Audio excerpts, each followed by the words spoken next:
Today on EVE Online, ooh, I changed the name again, I forgot. It's EVE 2020 on June 6th. I am Matterall. Here with my friend Nick. How's it going, Nick? Hanging with it pretty well. Good.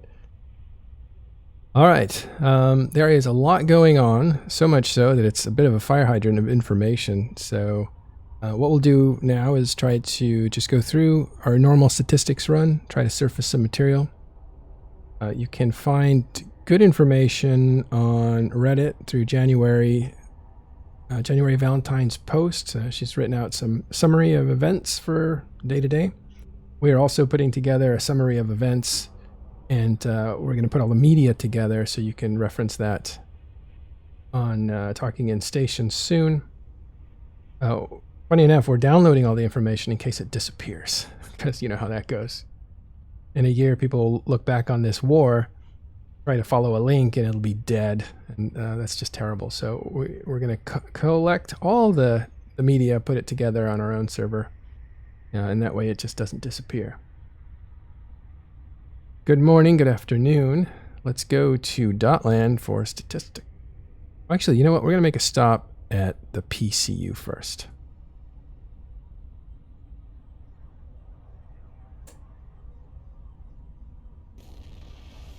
For the PCU, peak concurrent users is only one measure of activity. We assume that a lot of activity is up. Currently, there's 31,500 people online. And looks like yesterday we got close to 40,000. Let's look at the last week.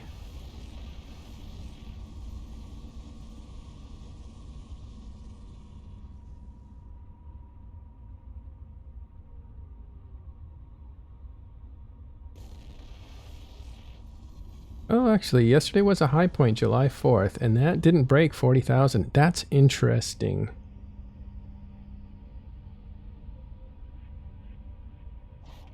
Yeah, it's about 38,000.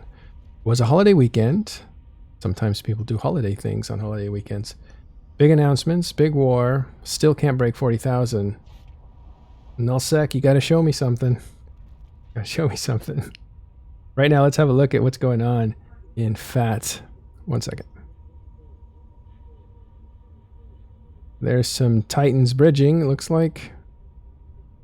The fleet must have just gone out. Let's take a closer look.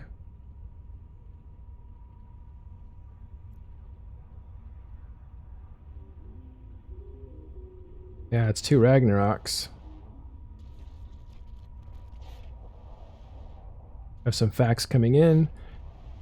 This is one of the staging grounds here.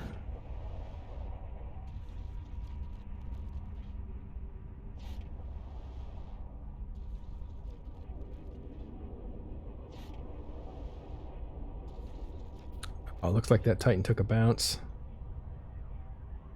Drifting off.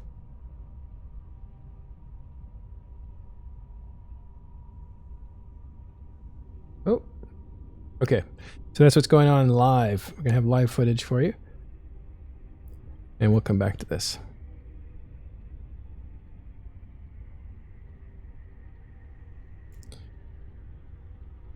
All right, now let's go to Dotland and see what's going on today.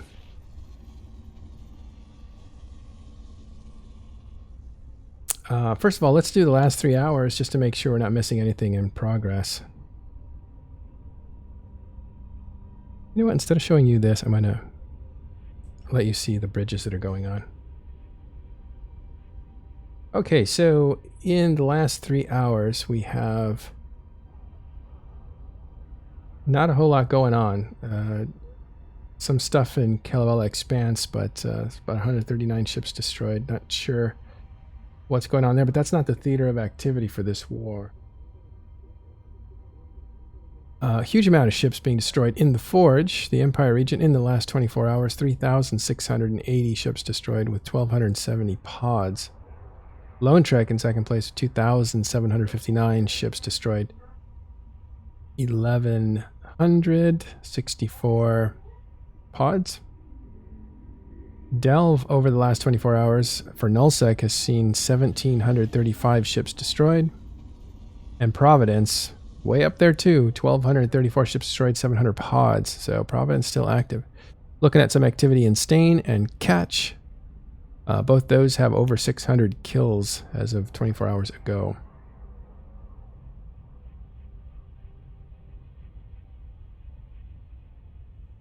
Okay, let's look at systems individually and see if there's anything there.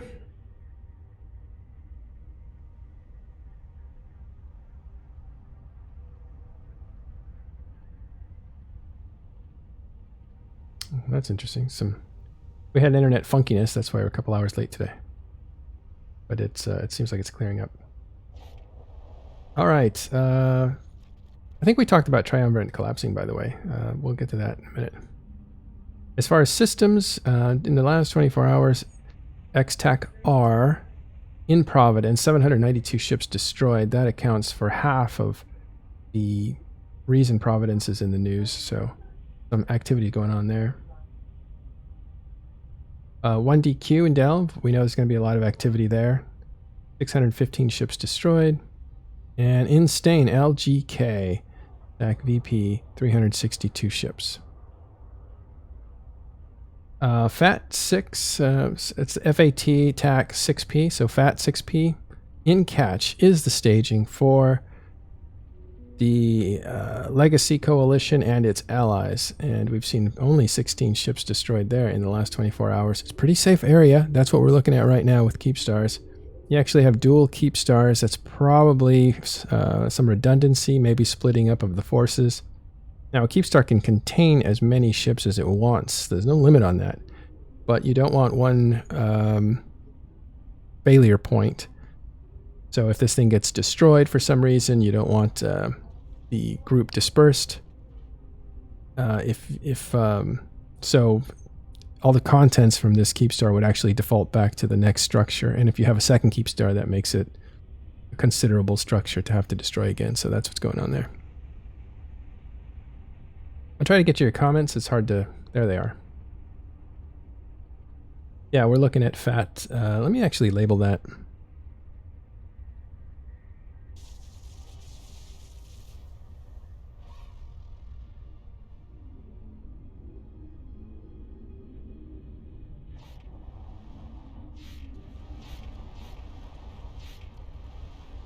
I keep wanting to put FAT GP. Yeah, that's right.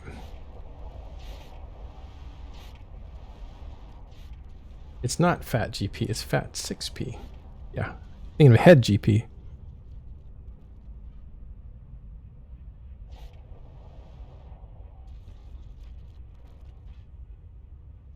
There you go, that'll help. So yeah, live footage is fat. Yeah, there's a couple of rags undocked, and it's good to see you guys this morning. There's the second Keep Star. You see it back there?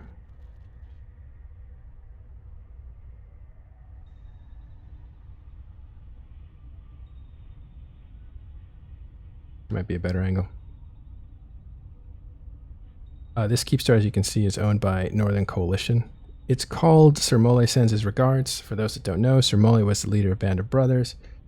That dates back to the beginning of the game, all the way up to about 2009, where he was mostly active as the leader, and he was the charismatic, iron-fisted ruler of what was considered to be the best players in the game, like a super group of PvPers, and they actually were eventually overtaken by Goonswarm. So this is a message from the past to Goonswarm of the present that he sends his regards, which is a take on what Matani does. His catchphrase was at one point, Matani sends his regards, which was a way of signing a note after you had been infiltrated and deceived, and there's subterfuge and all that, and you would have that note. Matani sends his regards, the Spy Master. So this is a direct, I don't know, ironic take on that. Didn't Bob have some of the first Titans also? Yeah, they had the second through the fourth or fifth, I think. Actually, Russians or X-Death had one of the top 5, maybe 2 of the top 5. Shrike, who's Sir Mole's alt, so Sir Mole had the second one built, I believe. And I think Celine might have had one of the third ones. He had the first Leviathan, I think, that was built. So yeah, all these groups were the owners of the first Titans of EVE Online. Goonswarm didn't get what they called the Goon Cannon, which was an avatar, until a little bit later. I don't think it was one of the first ones. It was definitely in the top 10, I think, but I don't know if it was in the... What makes it impressive is that they had those Titans in a time where a Titan was a rare thing, you know? Well, it was considered Titans, when they first came out, were considered group assets. They were too hard to build on your own, and possibly long build times. They were a group effort. And the joke is now that one dev said, like, there's no way that more than 1 or 2 of these will be built in the game, or, no alliance would have more than 1 of these things. That's kind of what they had envisioned for Titans, but they also envisioned that EVE Online would end in 5 years, and they would have to come up with a new game. So their strategy was completely different than it is now, because they essentially struck gold with EVE Online. It being a difficult game, has barriers of entry for players that want something very gamey. They usually play this for a few minutes and take off. I actually had a friend who started playing it, and he's like, well, all right, I'll try it. And so he started playing EVE Online. He played it for like a half hour, an hour, and he's like, there's no way I'm going to play this game. This game's not even fun. And I was like, yep, that's the point. It's not fun. It's like a lifestyle. It's a hard lifestyle. Okay. Back to the information. So we're looking at most violent systems now in low sec. And Hophib, of course, is top of the list. 322 ships destroyed there with 340 pods. A lot of those would be suicide pods getting back to their home area so they can bring a second ship, maybe a third ship. Hophib is another attack vector in the north. I'm surprised they didn't attack from Pureblind, because that's an entry point as well for Fountain, but instead they went the midpoint, which would be Hophib. Let's actually have a look at that on the map so you can understand what I'm pointing out and why.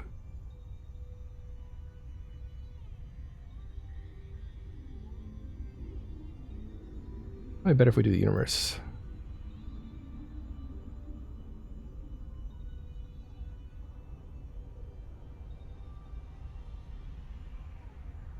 All right, let's zoom in and we'll see if you can... Oh, let me turn that on.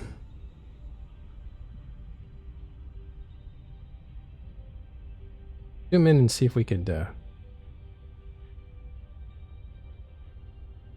Actually, I'm going to do something else. Hold on.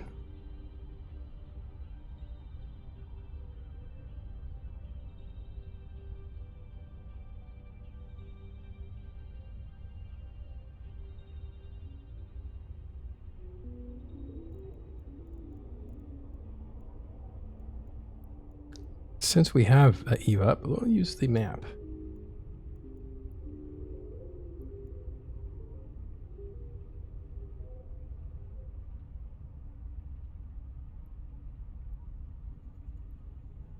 All right, here is Fountain.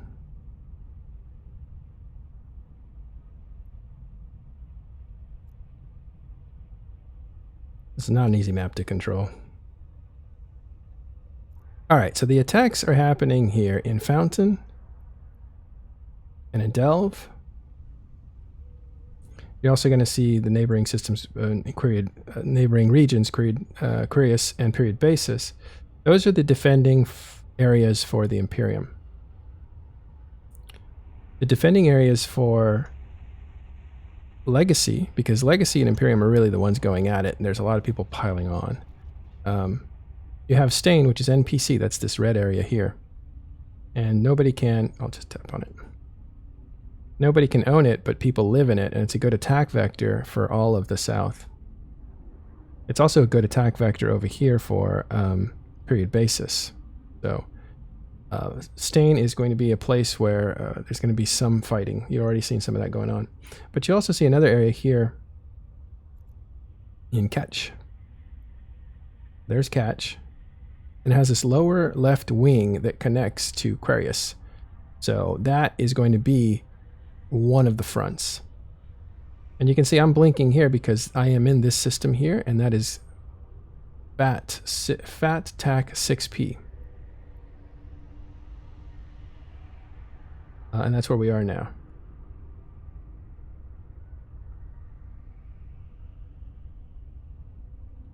And that's good range because you can jump right up to Ortac 07, jump through that gate into Aquarius, and then be able to use capital ships at a range anywhere inside of Aquarius. So that's why you want to be close to the gate there so you can jump through. Otherwise, your capital ships could not jump all the way over to Aquarius. There's too many light years between Catch and Aquarius, so you need to take at least one gate. So again, that is going to be one attack vector there. Whether the Imperium attacks through it to Catch or Legacy attacks through it to Aquarius, that's going to be where one of the big wars are fought. That's why it's being reinforced with 2 keep stars. On the other side, you have Fountain connected to Delve. Through that connection right there. That's ZXB connects to YTAC2, very famous system. Leads you into Fountain. That's home of Bastion, the Initiative mostly. The Initiative is going to be mounting a defense here. And you see, here's where I thought the attack might come from. That's all the way from Cloud Ring and Pure Blind area. Into the northern part of Fountain, but instead they've opted to do what they did in the Fountain War, which is attack from low sec, which is not as easy for a nullsec alliance. You have different restrictions, you have different safety considerations. So that's the attack vector. It's actually right in the middle of Fountain. Oh, there's somebody initiating. Ignore that. This is where Horde and C, I believe, subcaps, and well, basically the coalition that's coming. I think they call it Pappy right now. That is for PandaFam plus Tappy is called Pappy. And they're attacking right here in the mid. Now, I think this is a good vector. It's the one that probably Pro God Legend prefers because this is where he attacked when he was fighting the Fountain War. He was actually part of Nelly Segunda, but he was FCing for Test. Test was defending their Fountain space. And this is where the headquarters was. So you can jump right into Fountain in the middle, and you can go in many directions. So you can jump in and attack the north or attack the south, instead of everything attacking just the north. The trade-off is you don't get to attack from nullsec, you have to attack from lowsec, and there's a difference there. So those are your 2 fronts, Hopib and Iridia, and FAT TAC 6P.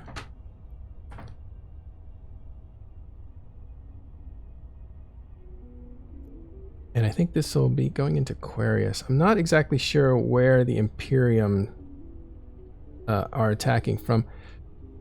What we've seen, though, is they've gone into Paragon Sol over here. And they've lit up a ton of timers. This is rental space, essentially, for Legacy. So they're taking down...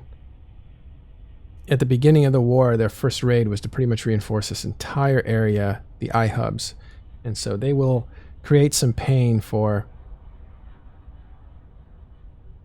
Legacy as quickly as possible to dissuade them from enjoying this war. I think that's actually what we're going to look at. It's going to be a battle of wills rather than a battle of materials. Right? We'll talk about that in a second. The psychology of war versus the logistics of war and what that'll end up looking like. First, I'm going to go back and take a look at some of your questions or some of your comments. If you guys have questions or comments, I'll take those now. Oh, and I want to thank Lendon72 for Twitch Prime.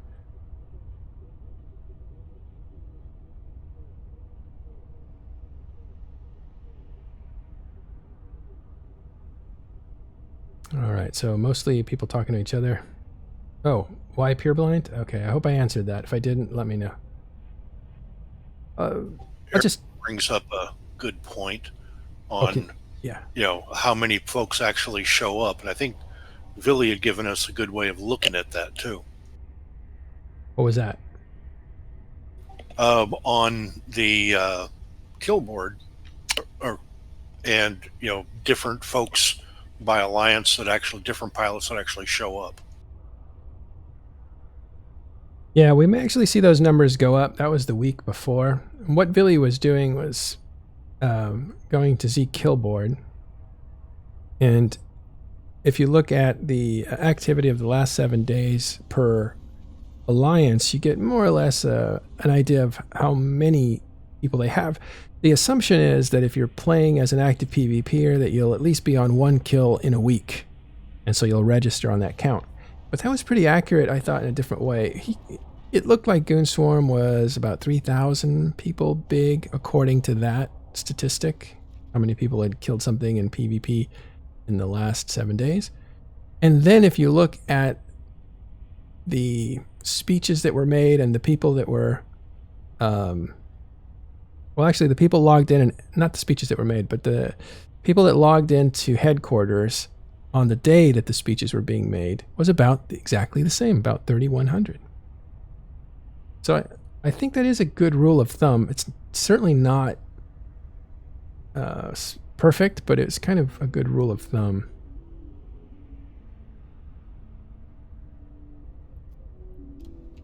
All right, here's Del. I think it probably gives the leaders a good planning figure to start with. Yeah. This is 1DQ. This is headquarters for the Imperium. It's the capital system. Picked for its economic viability, less so for its military capability.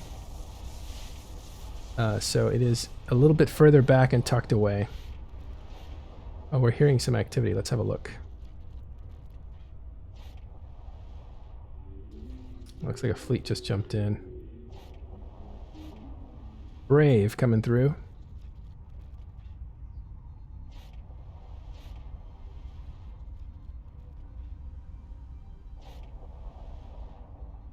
Oh, looks like they're flying out to the gates.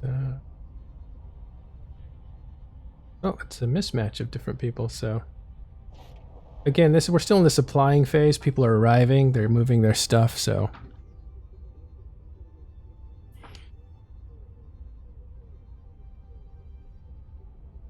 So we don't know if they're actually doing meaningful missions yet. We did talk about the initial strategy for the Imperium, and now, actually, let me look at a few more questions and then I'll get back to the psychology of war.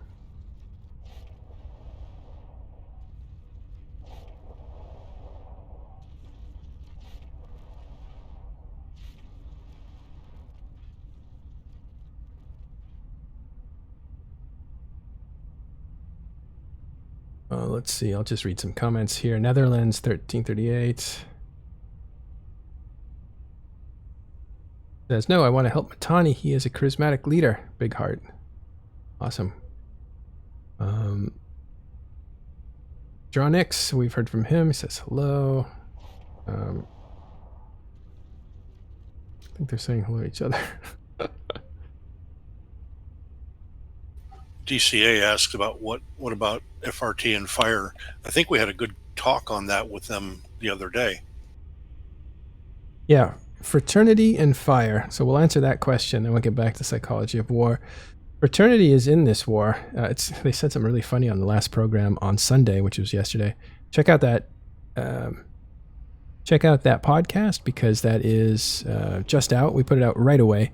And it was really funny because fraternity leader Noro said, I'm going to kill Army of Mangoes, but not right now since they're helping test. So there's tension between, and there always has been, between fraternity and Army of Mango. Army of Mango is an ally to Test, and they're obligated to help defend the territory. So they're working with their enemy fraternity in order to do that.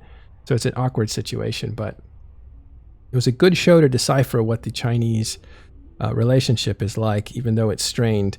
They're going to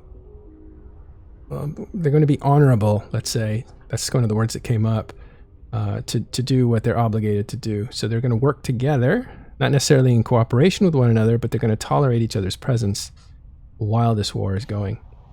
And actually, we saw some kill mails from Army of Mango. Even though they're only obligated to defend legacy space, we actually saw some kill mails inside of Aquarius or Delve. So we don't know if that was a mistake or not.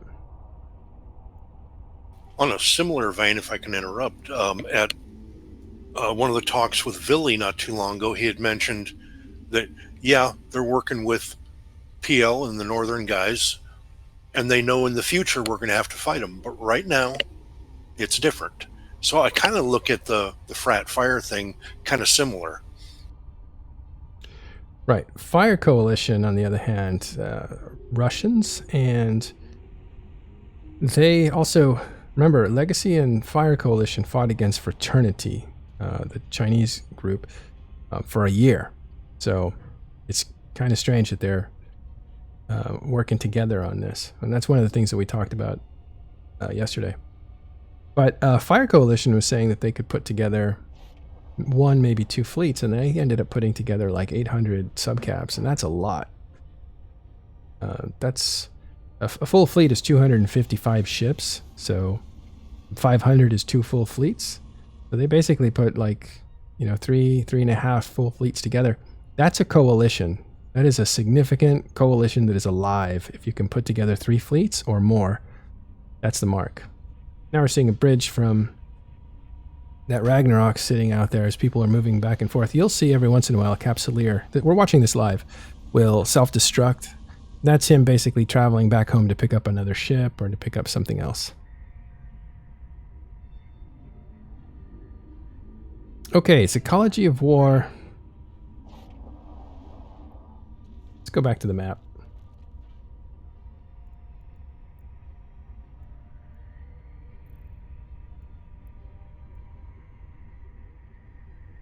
Okay, so the idea in the first rounds is to try to strike a blow that essentially sets the theme, right? So the first thing that the Imperium did was saying, the first thing they did was to attack Paragon Sol down here.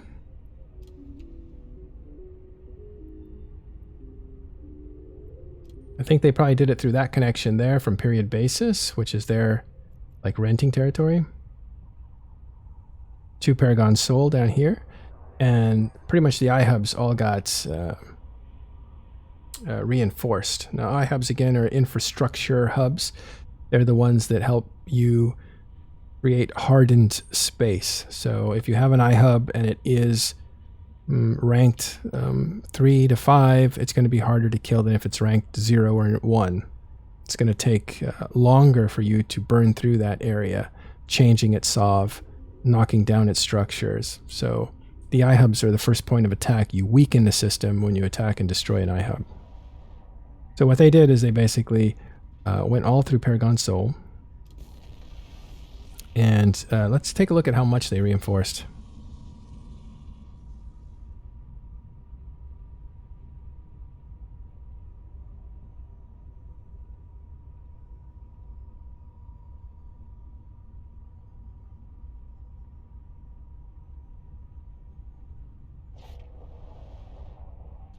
That's a lot, right?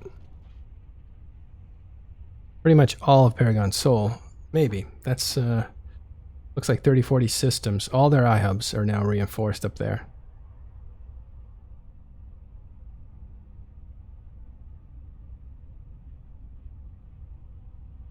But for those who haven't played a lot of iHub games or Intosising, they will all revert back over time. Alt test doesn't necessarily have to Intosis them, just contest other people doing it.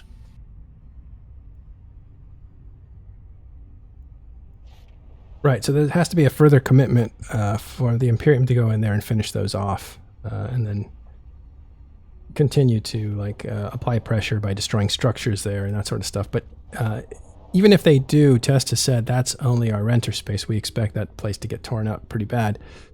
We're going to defend in the middle here in Ketch. And that's where the heavy regulars are, and that's going to be where the big fighting happens.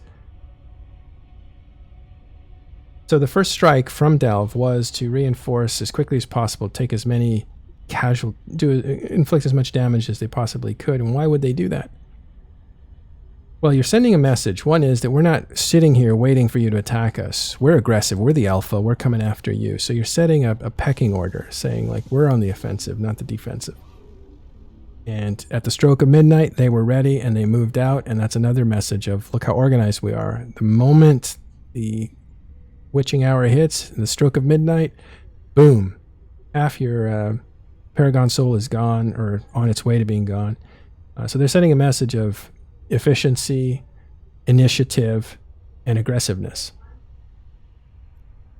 Meanwhile, Test hadn't even had their state of the alliance to say what they were going to do. So there's kind of an awkward long pause between their stuff getting burned and people waiting to hear from their own group. But that finally did happen, and Pro God Legend led the way with that, giving a big speech. We had a great analysis of both state of the alliances from the Imperium, but also from Legacy, and you can listen to that on our YouTube channel. It was recorded yesterday with me and Elise going down the psychology of what the messaging was in both those communications. So I recommend that. It's about a 45-minute listen. And so the message coming out of the Legacy was, we're all in this together against this group here, the Imperium. And so that was a collectivizing. I'm going to use that word. If it doesn't exist, I'll make it up. Of all the people that are on the board now attacking the Imperium, but also leaving room for anybody who feels like they feel that the game needs more activity and the players need to take responsibility for creating activity, and groups like the Imperium that sit back and just teach new players to sit and make money and build rather than to participate in PvP and have fun. Anybody who agrees that sitting around is bad and PvPing is good is going to possibly have some sympathy for Test and what they're trying to do. That was what the objective was. So that's what the messaging was. But what you see also is there's a huge battle right now for the morale of the troops. If the Imperium starts to look like they're on their back foot and the forces coming at them are too great and succeeding too easily, morale will start to fracture a little bit for the Imperium. The Imperium already went through this 4 years ago, when they were in the north. They were way up here and they were invaded, and just like this situation, they had a lot of different groups coming at them at the same time. They were at that point maybe their weakest point in a long time before the war. They were overextended and they hadn't fought a war in a long time, and they essentially got run over because too many people came at them. They weren't able to put up the numbers to compete, and they were run out of town and they lost the north. That's when they moved down south and started building another empire. So we're kind of in the same situation where you have the Imperium. Well, what I meant to say was when they actually lost that territory and fell down into the south, they came with their diehards, right? All the people that were in it just for the farming territory and the security. Those guys left. They left the Imperium way back 4 years ago. Maybe over time they joined back up with the Imperium, or new players started to come in and say, I like the Imperium situation, so I'm going to hang out there. But they ended up moving to Delve 4 years ago with pretty much the committed Goon Swarm players. Or the Imperium players. So those were the committed. So they had people that wouldn't peel off when things got tough. Since then, they have grown in population by approximately, I think they got down to like maybe 15,000 or 18,000. I forget. Don't hold me to that number. But they're now up in the 30s, 30 or 40,000 area. They have picked up people. They have picked up people because they provided a good situation for people. Culturally, they had a great situation, but also financially, a great situation for people to come and join them. Their success attracted people who wanted to jump into a successful situation, and that's what the Imperium was.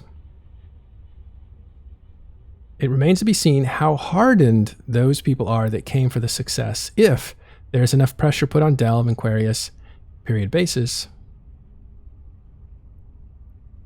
If all that is shut down, what happens to the people that are part of the Imperium? Is that an untenable situation for them, since they're really wanting to harvest? Or is, after a while, after the war kind of loses its novelty and the hype is over, are they in it for the long war? We don't know how many people will leave. Every group loses people when a war starts, because people just don't want to fight. They want to take advantage of the harvesting that happens in a safe but null sec area. So some people will leave. We don't know how many. The opposite situation over here, these guys are all still, I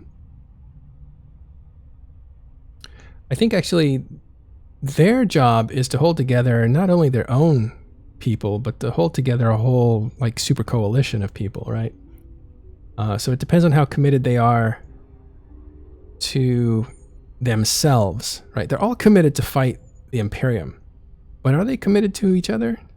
Will NC Dot take orders from Villy? Will Villy take orders from Pandemic Legion, who he's fought viciously for a while? Do these guys even like each other? Will they ignore each other, their command structure? Let's have a quick look at the jumping.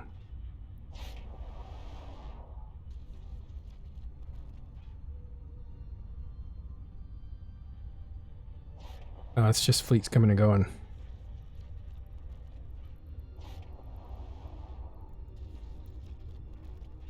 That's a question that remains to be seen.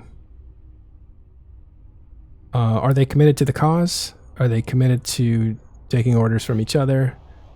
Can they easily agree when something comes up in a moment's notice? That's their challenge, to hold this coalition together and to apply pressure to Imperium.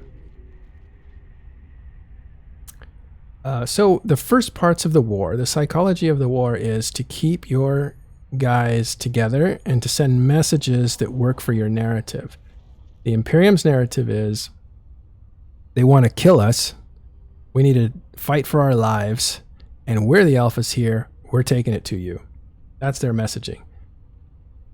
And we're powerful, and we've waited this whole time for this. We've been preparing for this day, and we're ready to go. Look how ready we are. We're going to start at midnight before you even think we're going to start. So that's their messaging, right? We're ready to go. We're powerful. We've been waiting for this day. Now we're going to kill you. They also have a side messaging of, we really only want to kill Tess. So any of you guys that don't want to fight us, feel free to take off. We only want Test. So you can take off. Interestingly, that's the same psychology that was used against Goon Swarm by Test, NC, PL, the groups that were coming at them. Were saying, we're only after goons. So if you want to step out of the way, if you're their ally, we're not going to kill you. Just step out of the way. We only want to kill Goon Swarm. And that was the reason that World War B is politicized. Because the Imperium felt, we're a group of the Imperium. We're a bunch of allies. And if you call this war World War B, you're emphasizing that this war is about us only, Goon Swarm only. And that works against the morale of the people who could survive it if they just stepped out of the way. So Imperium's problem with the name of the war being World War B is, one, they lost it, so you don't want to remember that one. But two, it's at the time, it was hotly contested because they were being singled out as the problem. 4 years later, the situation is completely reversed, and everybody's doing the exact opposite of what they did before. It was also the fact that right in the beginning of the war, it was CCP that called it World War B. No, not so true, actually. That's a myth. The reason that's not true is because CCP called it 3 or 4 or 5 different things. They called it the Easter War. They called it something else. Then they called it World War B. They were looking around for a name that players were calling it. They didn't want to call it anything. They were just trying to talk about it, but they didn't know how to talk about it. So when they published something in, I think it was a newspaper, or a magazine, somebody interviewed them and they talked about World War B. And so they officially said that name. Again, the name was politicized. I'm not sure CCP realized how political it was. CCP also made artwork that had the B symbol behind. What happened at the time is such a big war, they had 2 sides. So they made artwork that you could put behind you as part of your portrait. And one was the honey badgers that was attacking, and Imperium had a bee motif.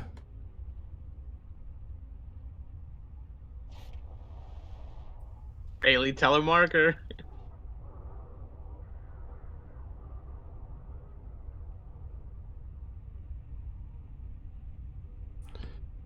Yeah. One second. All right. Perils of having a phone. Yeah. They have a system. So one of the things about World War B that was interesting, I'm going to call it World War B right now because it's what we're talking about, World War B and how it's political. So you know I'm contextualizing it well for you. I'm not just using it. Was that the picture that came out also had a bee motif on it, and that was something CCP had designed, and they were proud of it. They were like, look, this really cool artwork that we did for you. And Mittani and Imperium hated it because they're like, that looks like a bee thing. We're rejecting the whole bee narrative. This is a war against the Imperium, not against the bees. Yeah, so. I remember even at the time, the Mittani even spin that CCP was taking sides and whatnot. Yeah. It was attacking the company. I think also there was an anger issue with CCP had created a game that didn't promote having roots and basically allowed groups to grow powerful that didn't have to do the work of settling down and defending space and building industry and doing the empire building. So what Mittani wanted to call the last war 4 years ago was the War of Sovless Aggression, which is a take on the War of Northern Aggression that the Southerners called the Civil War. That's an American thing. So he was, playing a little ironically with that. But what he was trying to say publicly was, all these guys that don't have any territory, they have nothing to invest in, they have no targets for us to hit, they're attacking us and they're going to aggress us.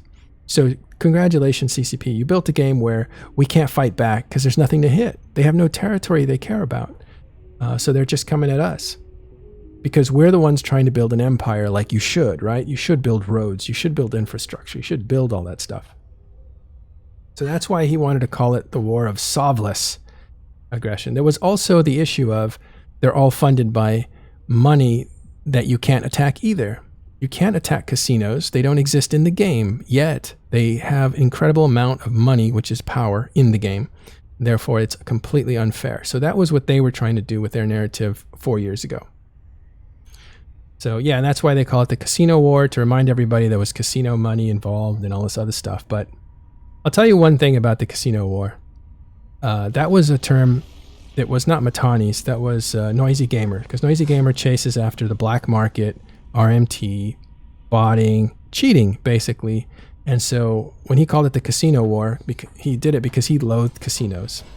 So that was Noisy Gamer's title for the war, which was good to adopt if you want to. But the reality of it is the players called the war World War B through Reddit, which was the most popular area to talk about EVE Online at the time through the meta and that sort of thing. If you talk to any of the players that are fighting these wars, they'll all say World War B. Even some Imperium guys would say World War B. I think I heard somebody said Anominate calls it World War B. I didn't hear that, but I think it was Billy that said that, so take it up with him. So it just depends. I mean, we all want to refer to a point in history, a fight, a war, or whatever. But the problem is when you try to name something, you end up politicizing it, because no player should have the power to name history. It's multiple players. It's a democratic process. It's whatever's adopted. So people can call it World War B all they want, or you can call it Casino War all you want, but it's really up to the prevailing writers that write down what the war is called that will eventually cement the name. And that one, I think, at this point will always be controversial. And that's too bad. This one's already turning out to be controversial too. Yeah, in 5 years down the line, when people are talking about, 5 years ago, people are going to be confusing between World War B and the Casino War, right? Because the way that the Imperium is spinning is the previous war is the Casino War. This new one is World War B. That's the way they are spinning it. So in 5 years, everybody's going to be confused. Which one are we talking about? It depends. If they're successful, it may be confusing. If they're not successful, it won't be that confusing. It depends. Also, you have history books being written primarily by Andrew Groen, who in his next book won't cover World War B. It's too hot, so he's going to let that go for another few years before he can write about the 2016 invasion. So, and that's smart. He needs to let history settle before you can analyze it. It's still politicized. The people who fought it are still here. They're still angry about it.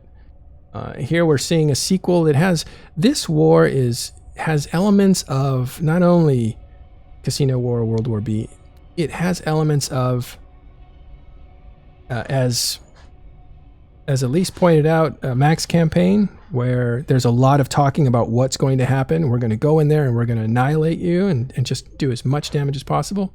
It also has Fountain War elements in it, right? Test and Goons have fought before over Fountain. And a lot of the same FCs are actually present in this fight. So Pro God Legend featured prominently in the Fountain War. So there's definitely some strains of old wars coming through this, which was interesting because when the Mittani made his State of the Alliance, he basically said, we've had a 14-year grudge with Bob, which is NC Dot and PL and those guys. And you know what? We don't really care about that anymore. We've already beaten you too many times. Right now we're focused on tests, so we're going to let all that history go. We're starting a new chapter. So that's all about their anger for tests, that sort of stuff. Okay, so again, the psychology of war is keep your troops together. We talked about the messaging of the Imperium. As far as the messaging of the people who are attacking, Pappy, they're called for now, they need to keep these communication lines open. They need to make sure that there are no wedges being put between them. That's why you have to look at the Chinese alliances as an interesting vector of possible wild cards, right? If you can flip one of those groups, would that help? And since the Chinese groups don't like each other, there's already tension there that you could exacerbate and possibly, break one of them off, make one of them go home, make one of them stop fighting. You could do something there, it looked like. And that's why we talked about it on yesterday's show on Sunday. So check that out. It's called All Out War of Annihilation, the podcast, or you can see it on our YouTube.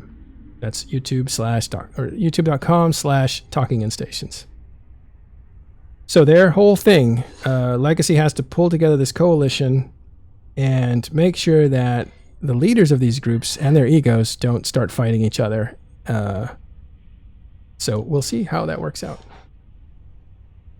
So right now what they've done is they've put down some structures, and we'll take a look at that. Again, I explained the name of the structure. Sir Molly sends his regards earlier in the program. But they put down two of them, and I think that is to avoid one vector of weakness. So if one keep star blows up, it's not the end of their campaign. So who knows? You may see a lot of redundancy built in this way. or I think what's going to happen in this war, just from a perspective of watching and participating in wars over time, is they're going to circle each other, fight, skirmish, look for opportunities to degrade, look for opportunities to wedge some players out. Normally what happens is you look for a weak link, a weak member of a coalition, and you pound them pretty hard. You discourage them from participating because you take them out of battles quicker so they don't get any fun. And then you put some pressure on their SRP. And finally they figure out, like, this war is not for us, so they take off. And you might see some of that, but I don't know if that's going to work as well this time around. Instead, I think... so anyway, look for that. It might happen. You might see the Bastion constantly targeted first, or you might see Brave constantly targeted first. Those are the kinds of things to look for. And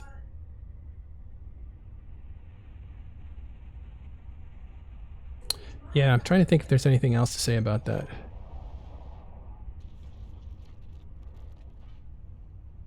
No, I think that's it. You guys have anything? I guess in conclusion, we'll have to see how it goes. But pretty much, you're going to see some skirmishing, some looking for opportunities to do some damage. There are some changes that have collectively made this a high-stakes game for super capital drops. So I don't know when you'll see it, but you may see some big fights. You may see a fight snowball into a bigger fight that wasn't supposed to be big. That's usually what happens. Or you may see people underestimating or not correctly estimating their chances of winning and jumping in to a fight like UALX was like that. Once those Titans go down and they're in the same system, chances are somebody's going to come out of that wounded, or both are going to come out wounded, because collectively Dreadnoughts are stronger. They can do a lot of damage. They have T2 ammo, close range. They're more powerful than they were before. They took down Sado's 4 Titans and 4 Supers in a matter of 5 to 10 minutes, I believe. That's a ton of damage from less than 100 Dreadnoughts. So look for a lot of Supers to die this time around. And you may see that in one big fight, or you may see that in a series of 1 or 2 big fights. I don't think you'll see it in more than that. So this is going to be big. So that's what's going to happen. All right. I think I'm tired of monologuing. So if you guys have any last questions, I'll take them. And if not, I'll transfer you over to somebody who deserves an audience like you guys who are interested in EVE Online.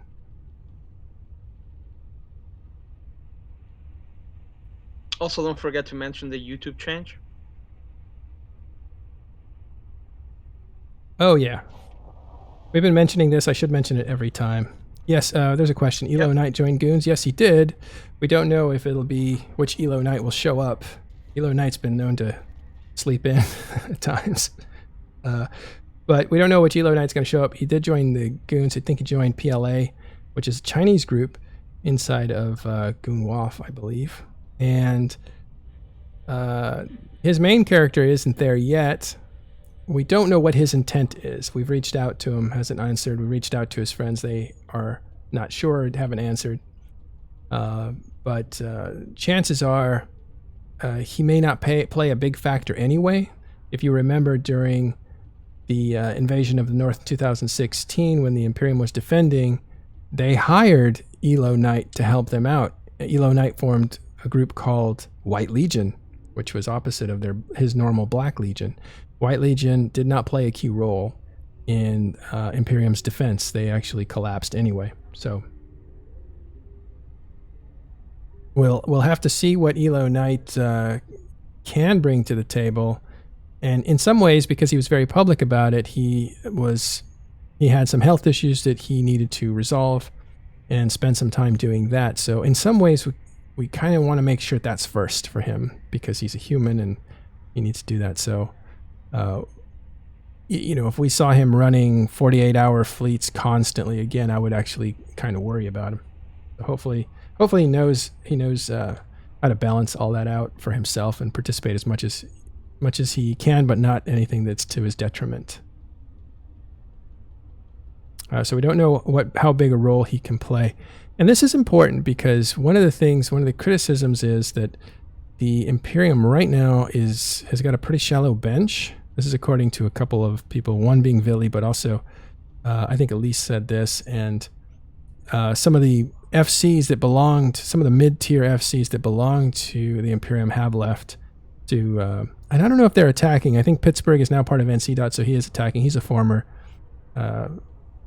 FC for Goonswarm, but also you have, well, Kendar. Actually, Kendar was the first FC to kind of take off and say, I want to do something smaller, something funner. He came back and apparently was drunk and said he wanted to fight against Test for Goonswarm, and then he later kind of took that back. Well, he didn't, but his friend said that he was just a little bit tipsy. He's actually going to stick with Trigger Happy, which is the group that he formed. So I think you can take him off the board, or take him off of Imperium's FC roster. That leaves very few FCs for Imperium, right? And when you have a big war like this, if it drags on, those FCs burn out. We're talking 24 hours a day. Now, because people are working from home, you might have an interesting dynamic in that people can stay home, stay online, do their work, but stay online at the same time. So you may see an interesting dynamic there. But normally these big wars will burn out big FCs. The big FCs actually take vacations after wars. Now, the opposite is true for the people who are attacking, who have multiple benches. And I think Legacy says they have a pretty deep bench of FCs. So there's a ton of FCs available to them to do a ton of different strategic objectives. That's going to play as an advantage to the invading forces of Pappy. What will hurt them is that the invading forces of Pappy are disorganized because they're all from different groups, and they may not want to take orders from each other. They may not recognize the legitimacy of a senior FC from a different group. So communication is going to be their issue. On the other hand, the advantage goes to the Imperium in this respect because they have one command structure. So you're going to have a very clean and fast ability to make decisions, strategic decisions. Because Asher, who's at the top of the FCs for the Imperium, will be probably the last word about what happens, and that communication is going to be much quicker, less messy, less political. We're seeing a bunch of dreads come in, I believe.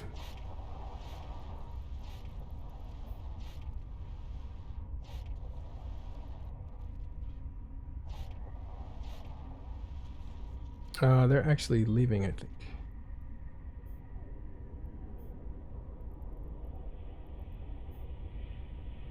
Yeah, these are nags coming from... Yeah, there's a ton of logistics movements. This is what happens in EVE Online during a war. You'll have a base. This is the forward operating base right here for Legacy. You'll have Titans these days sitting on these keep stars. It was stations before. Now it's keep stars. And you'll see just people coming and going. You'll see pods self-destructing so they can move back to their home and bring another ship. You'll see a lot of that going on as people move. This takes days and days and days. There's that second keep star. It looks like it's online. This one's called Legacy's Dream.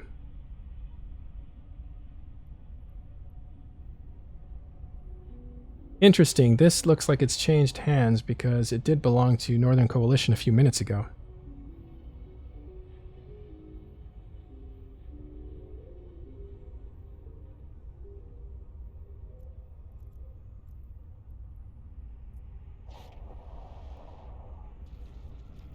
No, it still belongs to them. They just don't... It belongs to the Northerners now instead of NC. Northerners is the group that the leader of NC. Vince Draken resides in, so... He went from Corporation Doom to Burn to Smell, actually, which is Burning Napalm. And then Burning Napalm took off and he went to the Northerners. All right, well, we're going to try to have as much coverage of this as we can throughout this war. We'll be streaming pretty much any time. We've been going for an hour now. That's today's show. But look for impromptu live streams as big battles happen. We're going to have multiple cameras here and there. We're going to try to do all this stuff. What we also want to do is tell you that we're going to stay on Twitch for the duration of this war. We're going to try to simulcast with YouTube, maybe even Facebook, try to reach other EVE players and prospective EVE players. And eventually, at some point, probably after the war, we'll be moving to YouTube. We'll probably still do Twitch for live coverage and stuff like that. But, you know, if you want to help us out and support us, I suggest go to patreon.com/Matterall and help us out there. Because I don't know how long we'll be here on Twitch. At least we'll see how long the war goes. Okay. All right, thanks to my friends who are in here with me, and thank you guys for watching.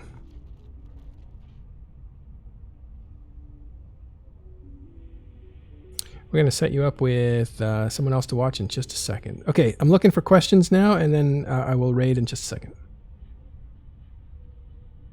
Can one of you guys read the questions, see if there's anything in there? Well, here's a question from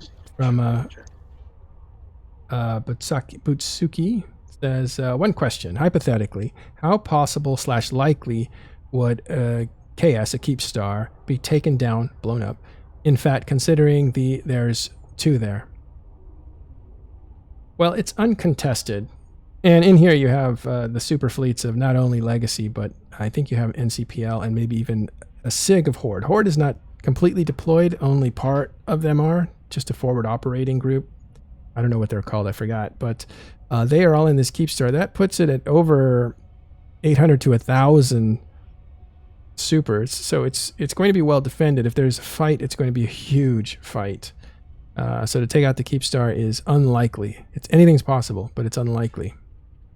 And if they do destroy this keep star, all the equipment will move to that second keep star. And so I think what you need to clear this grid. So first of all, the question is unlikely. The answer is unlikely. And if it does, you'll have a second one dropped. What it would require to take down this keep star is controlling the field outside of it convincingly. And I don't think that's possible with the amount of people that are in there. So I don't see this keep star going down. It would be a tremendous victory if it could be taken down. But they do have a fallback, that second one, so it allows them to continue to fight essentially without interruption.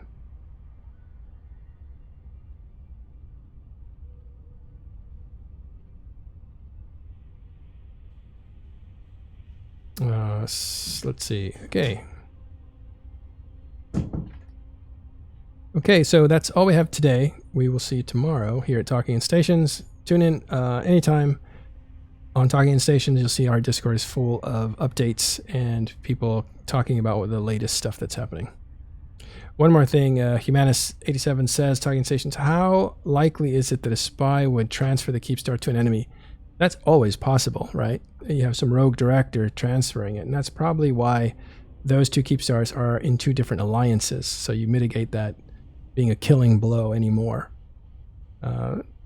Spies are always a problem, especially high-level spies, and they do exist. A lot of times they're just disgruntled people who feel like they've lost their place in an organization and will backstab it on their way out.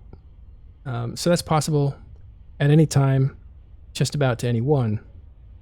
One of the things that insulates the Imperium from that kind of an act, and it does happen to them, but at lower levels, is they don't really allow anybody into the upper levels of influence that haven't been tested over a long period of time. Much like Talking Stations, actually. But the people who run Imperium, there's nobody new there. Those faces are old. And they're also faces that are not only trusted, but they're kind of players that are older and established. Which means they're not looking for a big signature moment in EVE Online. They're not looking to make their name for themselves. They've already achieved what they want to achieve, so their ambition doesn't go further than helping the group. And so it's a very secure environment that they have on the Imperium side. On this Legacy side, I don't really know it that well. I think the top few guys are loyal to each other pretty well, but there's a lot of different groups involved here, a lot of different personalities, and There's a lot of getting along that needs to happen in order for people not to sabotage each other. So see if that gets used as some kind of a pivotal moment. So yeah, there's a lot of people who want to make their name in EVE Online. It's hard to do it as an FC. It takes a lot of time, takes a lot of effort. Some people like to find an opportunity and take it and make a historic moment happen. When you do that, for better or worse, your name goes down in history as somebody that did a thing. Like the judge, for instance, diplomat who essentially turned over all of his alliance's stuff to the Imperium, their enemy. So that was, for better or worse, a historic moment with his name attached to it forever. Any other questions here? You guys are answering each other's questions, which is great. All right, let me look for a raid here.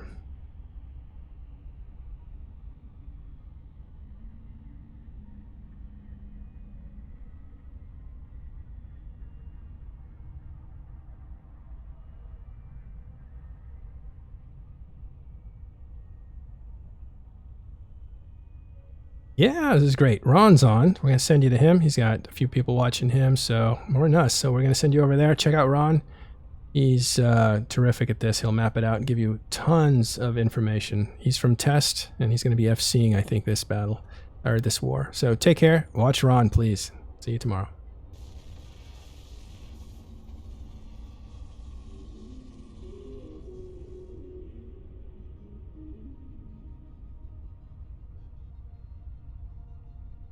How do I get my eyebrows not to go down? Need to be a little happier. All right, guys. I'll see you tomorrow. Take care. Bye.